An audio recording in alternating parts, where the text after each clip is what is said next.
convido você a abrir comigo a sua Bíblia, lá no livro de Jó, capítulo 42, versículo 5. Vai procurando, daqui a pouquinho a gente também já vai estar lendo. Quero também dar boa noite para todo mundo que está no culto online junto com a gente. Que bom que você está aí, cultuando o nosso Deus. Continue atento, focado.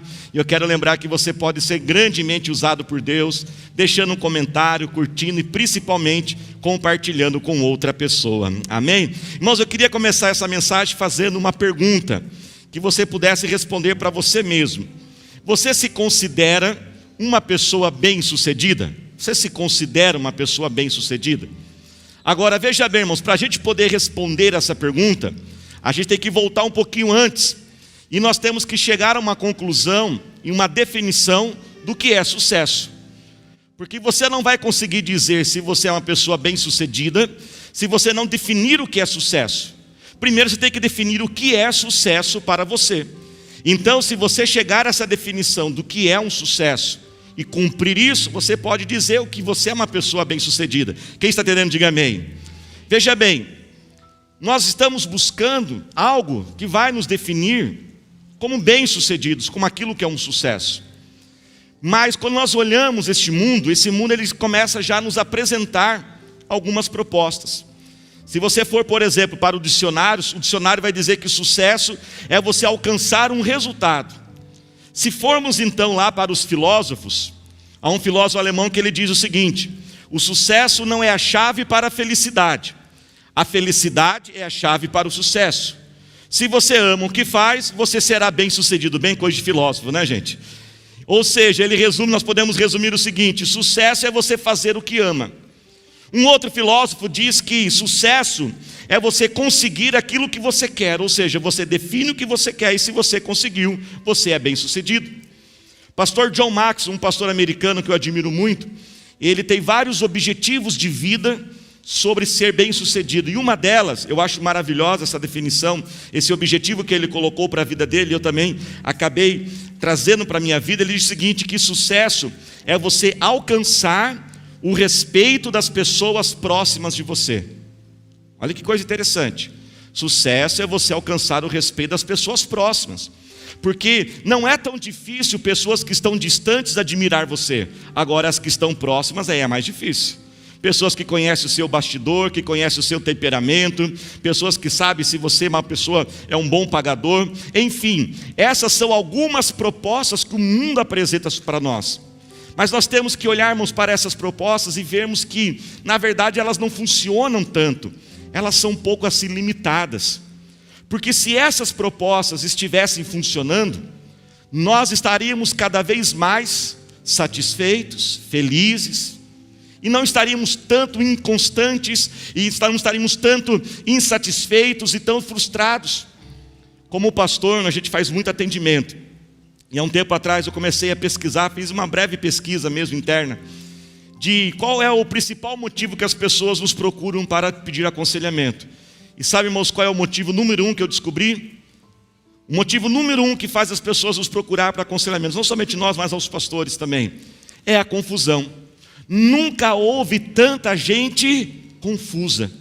Nunca houve tanta gente que não sabe o que fazer, que não sabe para onde ir, que está toda hora insatisfeito com aquilo que tem, que está toda hora se sentindo um fracasso, que está toda hora sentindo que não é uma pessoa bem-sucedida. Mas por que essa confusão, irmãos, está instalada neste mundo? Por que nós não estamos conseguindo ter paz conosco, com a gente mesmo? Estamos satisfeitos com aquilo que nós estamos vivendo.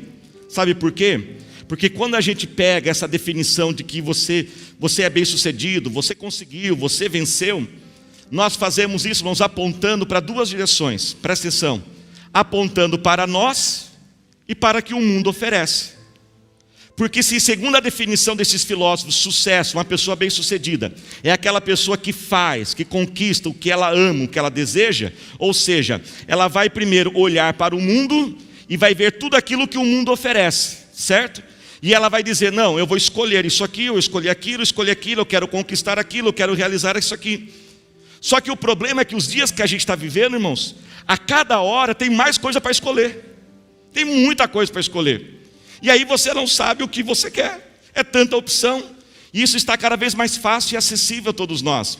Esses dias eu fiz algo, não sei se foi uma boa coisa, mas eu assinei aquele streaming do Discovery. Não sei se você sabe, tem aquele programa Discovery, né, nos canais TV a cabo, e fica passando um monte de coisa. Mas agora tem um streaming que já está tudo resumido ali. Gente, eu comecei a assistir aquilo e me deu vontade de reformar a casa. Ficar com vontade de reformar a casa, né? Me deu vontade de abrir uma pequena empresa. E até me deu vontade de ir para o Alasca, porque eu não sei que tanto que tem nesse Alasca, né, gente? Né? E até comecei a pesquisar quanto custa a passagem para o Alasca. Então, quando a gente começa a buscar o sucesso deste mundo, a gente cansa, a gente se frustra, porque é tanta coisa. Mas não acabou aí. Aí nós temos um agravante. Além de ter tanta opção da gente escolher, para nós definirmos que é um sucesso de alcançarmos, essa proposta do mundo, ela vai fazer a gente olhar para nós. E aí a gente começa a se perguntar, o que eu quero? A maioria de nós nem sabemos o que nós queremos. A maioria de nós não sabemos o que realmente vai nos satisfazer. Por isso que nós estamos tão frustrados. E muitos de nós, vou repetir, temos nos sentido constantemente um fracasso. Poucos de nós podemos olhar para nós e podemos dizer, sabe do quê? Eu sou uma pessoa bem-sucedida. Parece que sempre está faltando alguma coisa. Parece que sempre precisa realizar um pouco mais. Parece que sempre eu preciso conquistar um pouco mais. Mas para a gente começar, irmãos, a desvendar esse mistério do sucesso, e a gente tirar como se fosse essa névoa da nossa frente de confusão, nós temos que começar a alinhar a nossa direção, com uma bússola que sempre aponta para o norte. Nós temos que parar de apontar para aquilo que o mundo vai oferecer, parar de apontar para nós aquilo que queremos, porque na verdade a gente não sabe o que quer, mas apontar para a fonte de todas as coisas. E quem é a fonte de todas as coisas, irmãos? É o nosso Deus, Ele é o nosso Criador. E quando apontamos para Deus, então nós começamos a ter a direção na nossa vida. Ele é o seu Criador, Ele te colocou aqui nesse mundo, Ele sabe o que é o melhor para você, Ele sabe o que você pode fazer, Ele te criou, Ele colocou dentro de você sonhos, capacidades, competências e dons que você nem tem ideia. Ele te colocou de um lugar estratégico. Você não nasceu nessa família à toa, você não nasceu num país à toa. Ele posicionou você nesse mundo. Então, para você descobrir e definir o que é sucesso,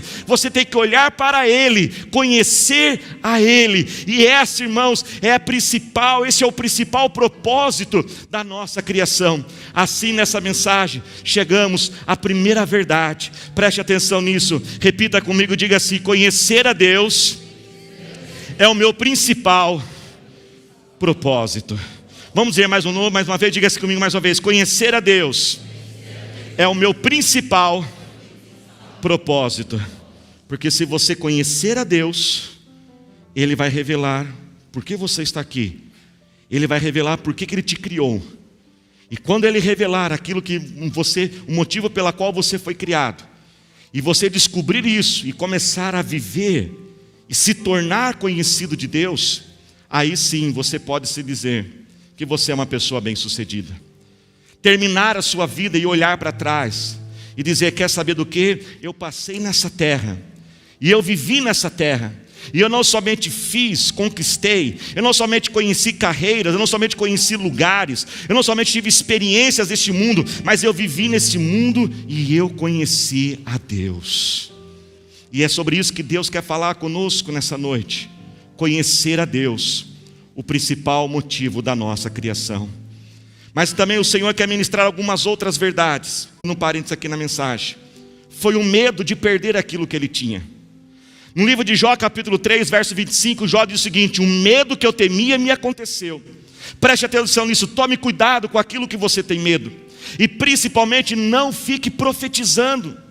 Satanás não tem capacidade de ler os seus pensamentos, você sabia disso? Tudo que Satanás sabe sobre você, você um dia disse. Então tome cuidado e ficar dizendo: olha, eu tenho medo disso, eu tenho medo de perder meu casamento, eu tenho medo que vai acontecer com meus filhos. Porque quando você começa a dizer que você tem medo, preste atenção, você começa de uma certa forma já a amaldiçoar o teu futuro. Quem está entendendo, diga amém.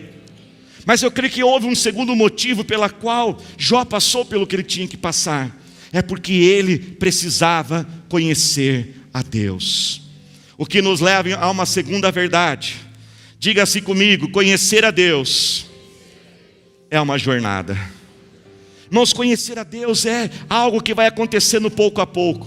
A gente não conhece Deus num único momento, num único dia, é durante a nossa caminhada. Jó diz que ele começou a conhecer a Deus pelo ouvir, e a maioria de nós é assim também. A maioria de nós começamos a aprender sobre Jesus, sobre Deus, ouvindo. Alguns de uma forma até mesmo social, um costume social.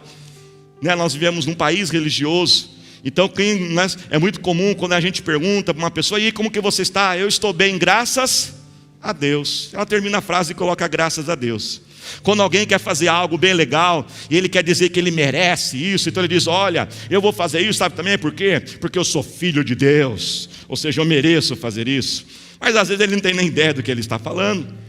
Outros aprenderam a ouvir sobre Deus porque os seus pais levaram para a igreja desde pequeno, e outros receberam realmente o evangelho, foram evangelizados. Mas apesar do meio pela qual você começou a conhecer Deus por ouvir, nós podemos ter caminhos diferentes. Alguns começam a ouvir sobre Deus e se tornam indiferentes. Ele não rejeita Deus, mas também não aceita. Ele continua dizendo graças a Deus, mas não sabe nada de Deus. Outros, quando começam a ouvir sobre Deus, já criam uma rejeição. Há pessoas que não querem saber de Jesus e rejeitam Jesus. Há outros que quando começam a ouvir sobre Jesus, se tornam curiosos. E elas começam a querer conhecer mais Jesus porque elas têm uma sede de conhecimento. Há outros que quando ouvem que Jesus tem a capacidade de solucionar os seus problemas, vão até Jesus, para que Ele resolva e cumpra ali e venha suprir a sua necessidade. Esses nós chamamos que são aquelas pessoas que vêm para Jesus pela dor. Um sofrimento leva ela até Jesus. Há outros que elas vêm até Jesus porque elas ouvem sobre o Evangelho, a mensagem do amor, do sacrifício de Cristo na cruz por nós, e aquilo entra dentro dela. A esses, nós temos um costume de dizer que são aqueles que vêm pelo amor.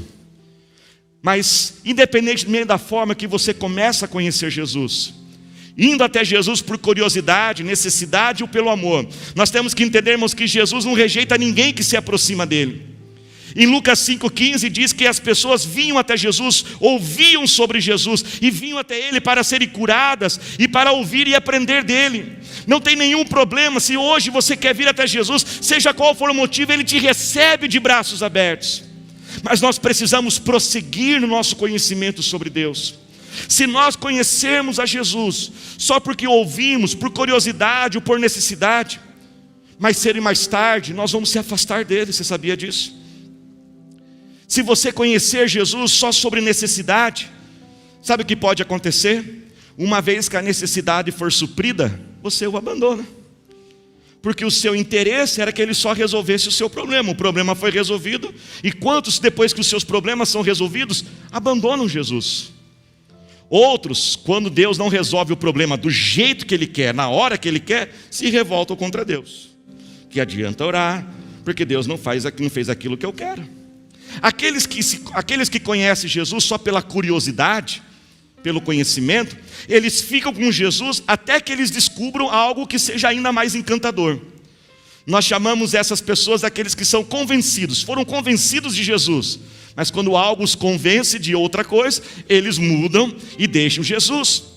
Ou seja, Deus nessa noite, Ele te recebe como está, Ele recebe você como você está, Ele te aceita. Mas nós temos que responder agora e dizer sim ao convite do profeta Oséias, lá no livro de Oséias 6,3, que diz: conheçamos a Deus e prossigamos em conhecê-lo. 2 Pedro 3,18 diz: vamos crescer no conhecimento de Jesus.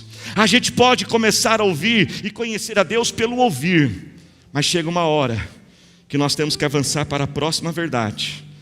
Diga comigo assim: conhecer a Deus profundamente requer experiências pessoais.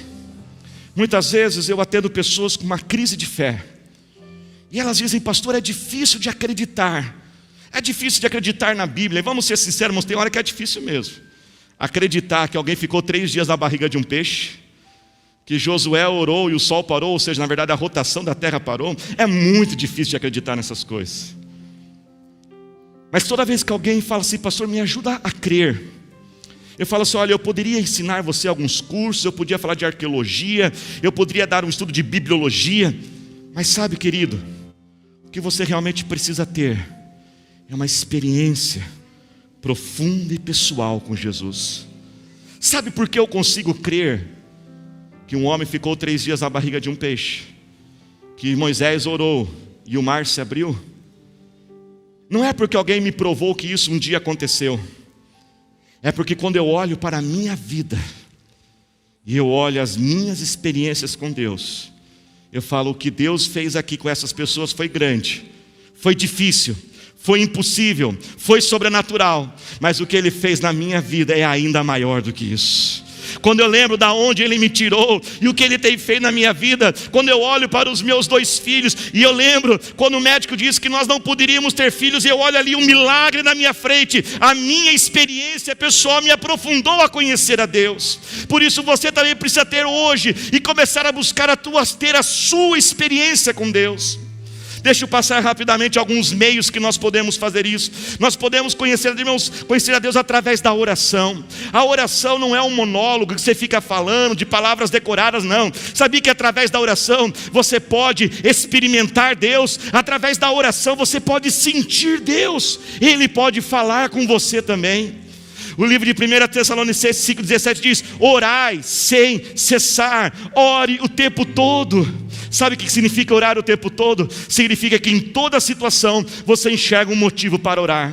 Você vai ao supermercado e você ora: Deus, me dá sabedoria para fazer a compra. Quando você chega em casa, põe a compra em cima da mesa, você fala: Deus, multiplica esse alimento. E depois que você prepara aquela janta deliciosa e você senta na mesa, você ora mais uma vez e diz: Senhor, obrigado, porque o Senhor não deixa faltar nada. Nós podemos conhecer a Deus através da palavra dele. A Bíblia é viva, eficaz. A Bíblia não é um livro de informações, é a palavra viva de Deus. A Bíblia te limpa, te restaura, te confronta, te muda. Ela transforma o seu ser. A palavra de Deus diz que lâmpada para os meus pés e uma luz para o meu caminho é a palavra de Deus. Creia na palavra de Deus, ame a Bíblia e principalmente leia todos os dias a sua vida. Se você não tem o hábito de ler a Bíblia, comece com um versículo que seja, mas aprenda e conheça Jesus, e conheça Deus através da palavra. Quer saber uma outra forma que a gente pode conhecer a Deus, que muitas vezes a gente passa desapercebido? É a natureza. Você sabia disso? A natureza revela a Deus. No Salmos capítulo 8, o salmista diz: quando eu contemplo a natureza, eu vejo a grandeza de Deus. No livro de Mateus capítulo 6, as próprias palavras de Jesus diz: por que está tão nervoso? Por que está nervoso? Por que você está preocupado com aquela conta? O que você vai comer? O que você vai beber? Por que está preocupado com o futuro dos teus filhos? E ele diz: olhai os passarinhos, eu cuido até dos passarinhos. Olhai para os lírios dos campos, nem Salomão em todo o seu esplendor de sua glória se vestiu como eles. Se eu cuido de um passarinho, se eu cuido de uma planta, será que eu não posso cuidar de você, meu filho e minha filha? Isaías, um dos versículos que mais explode a nossa cabeça, que faz que a gente não consegue nem dimensionar, diz que Deus, ele olha para o universo, chama todas as estrelas e convoca-as como um general que convoca o seu exército, chama elas para uma reunião, e a Bíblia diz em Isaías 40, 26, ele chama cada uma das estrelas pelo seu nome. Sabe, gente, nós não conseguimos nem dimensionar o tamanho do universo, a quantidade de estrelas que existem. Esses dias eu ouvi algo que eu achei muito interessante. Alguém certa vez disse, assim, um estudioso, que se você pegar uma moeda como essa e for numa noite assim bem estrelada, e se nós tivéssemos a capacidade de enxergar tudo, e você colocar uma moeda a essa distância de um braço, essa moedinha, ela vai obstruir, somente uma pequena moeda como essa, ela é capaz de esconder 15 milhões de estrelas. E Deus chama cada uma pelo seu nome.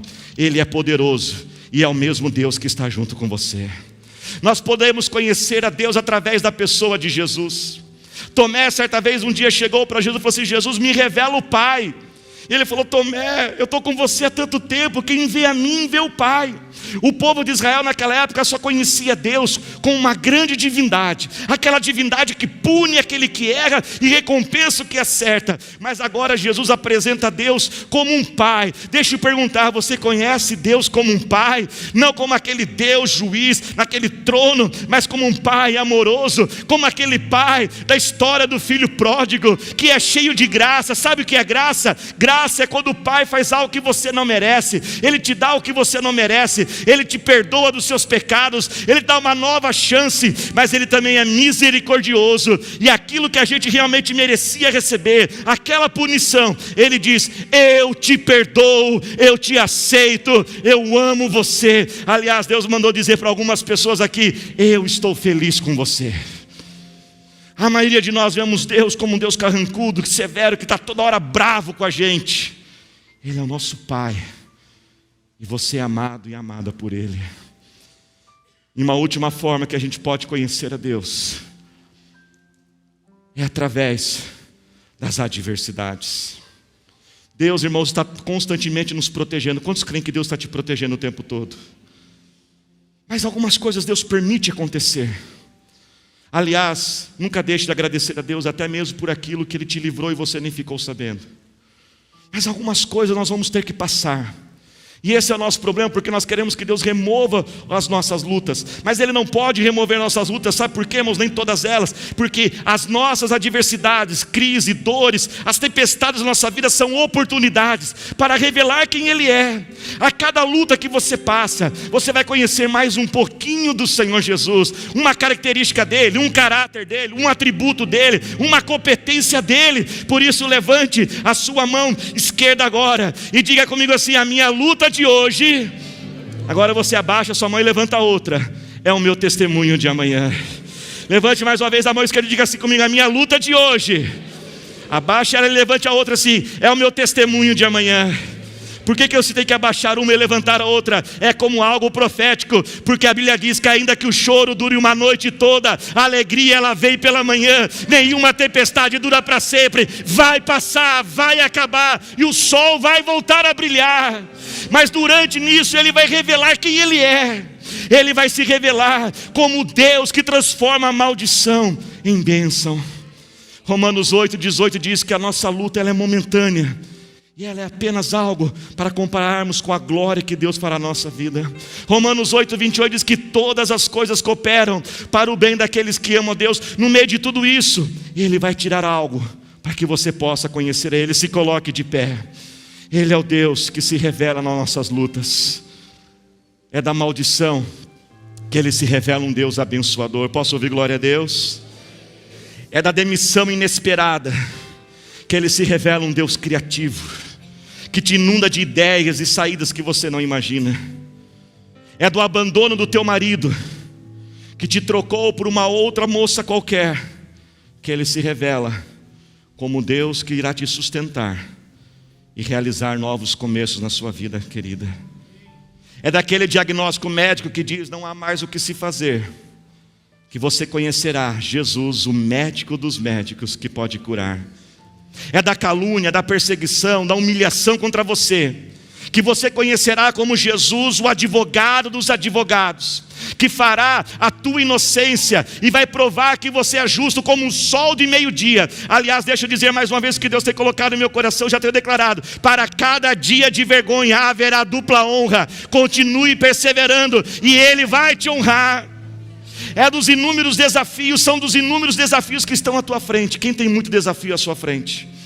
Seja um desafio de aumentar as vendas do seu trabalho, seja um desafio com um filho que você não sabe o que fazer, o sonho de uma faculdade, uma prova, um sonho de um intercâmbio, seja o que for. É diante desses desafios que estão além de você que vai se revelar um Deus que faz um caminho no deserto e que dá sabedoria a todos que pedem.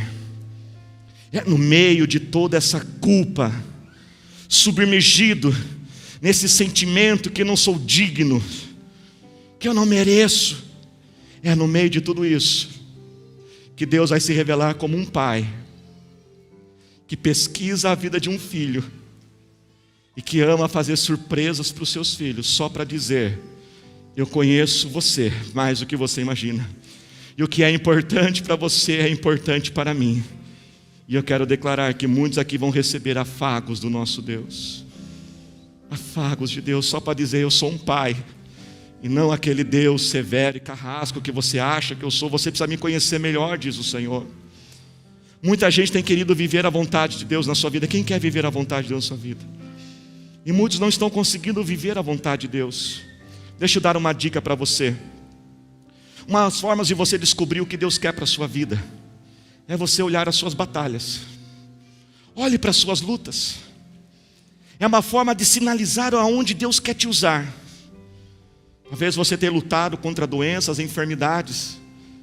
Pastor, então Deus quer me usar como aquele que vai colocar as mãos nos enfermos e orar? Sim.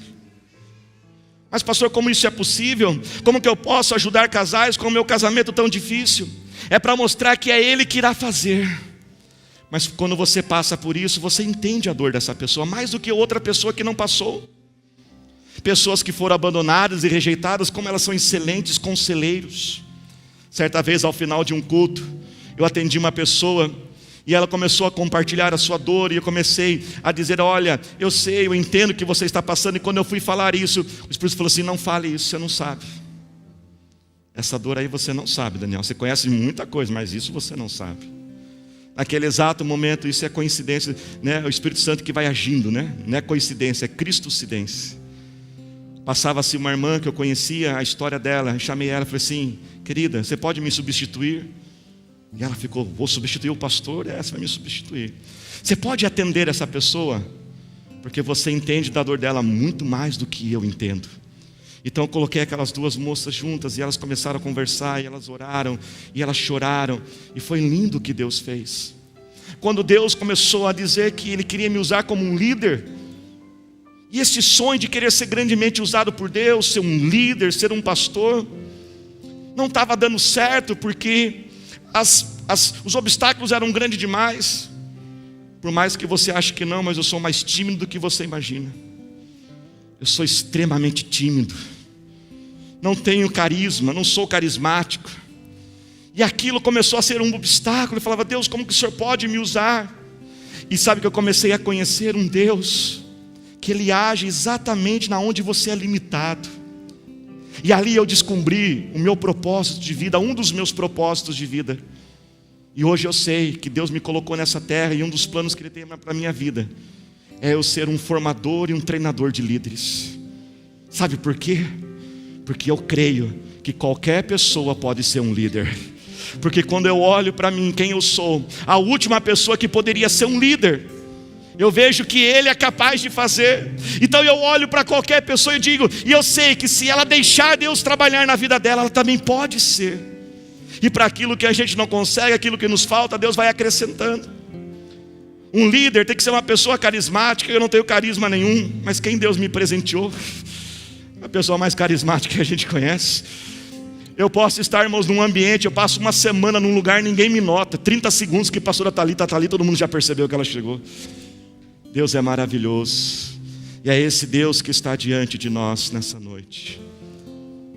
A quarta grande verdade dessa mensagem é que no capítulo 42, então, de Jó, no final, quando ele já está sendo restaurado por Deus, ele diz: eu conheci a Deus. Eu só conhecia de ouvir, mas agora eu conheço de ver, eu presenciei Ele. A quarta grande verdade, irmãos, é que conhecer a Deus só depende de mim, só depende de você. Você tem que desejar conhecer a Ele. Quando Jó passou por todas aquelas lutas, amigos e até mesmo a sua esposa incentivaram ele a rejeitar a Deus, dizer: amaldiçoa a Deus, Jó, esquece esse negócio de Deus. Mas sabe, irmãos, eu creio porque que Jó não desistiu e não murmurou contra Deus, é porque ele queria conhecer a Deus. Havia um desejo. Deus não vai se revelar a você se você não quiser. Se você quer conhecer um pouco dele, Ele vai se revelar um pouco. Mas se você tiver sede de Deus, Ele vai se revelar por completo na sua vida. Para conhecer a Deus, presta atenção nisso, o caminho não é para cima. O caminho para conhecer a Deus é para baixo. É se humilhando, é orando, é renunciando, é deixando Ele agir. E por último, Um dos motivos porque eu creio que Jó precisou passar por aquele chacoalhão na vida dele. Porque tudo aquilo que ele tinha não era pecado ter aquilo. Mas eu acredito, presta atenção, que aquilo distraía Jó. Ele estava distraído com o sucesso desse mundo. Não dava para conhecer a Deus. Deixa eu dizer algo com muito carinho, muito duro, mas necessário. Deus vai preferir, porque Ele ama você. Ele ama você. Se for preciso, Ele vai preferir que você chegue no céu sem nada, do que você ir para o inferno com tudo. Se Ele perceber que as coisas deste mundo vão te afastar dEle, Ele vai mexer. Não porque Ele quer te punir, porque Ele te ama. Mas hoje nós estamos diante desse Deus maravilhoso. Não precisa ser assim. Você não precisa receber um chacoalhão de Deus. Você não precisa perder aquilo que Ele mesmo já tem te dado. Você pode hoje se arrepender, colocar a sua vida em ordem, reorganizar as prioridades da sua vida. Assim nós podemos trabalhar, ter lazer, formar famílias, mas isso tem que ter um limite. O meu alvo nessa vida não é conhecer as coisas deste mundo, é conhecer o meu Deus. E assim eu vou viver Mateus 6,33. Buscai, pois, em primeiro lugar o reino de Deus e a sua justiça, e as demais coisas vos serão acrescentadas.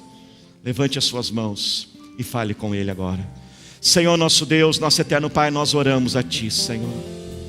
Nos arrependemos, ó Pai, diante de Ti, Senhor. Se fizermos, ó meu Pai, ou temos feito deste mundo, Senhor, o nosso alvo, Senhor.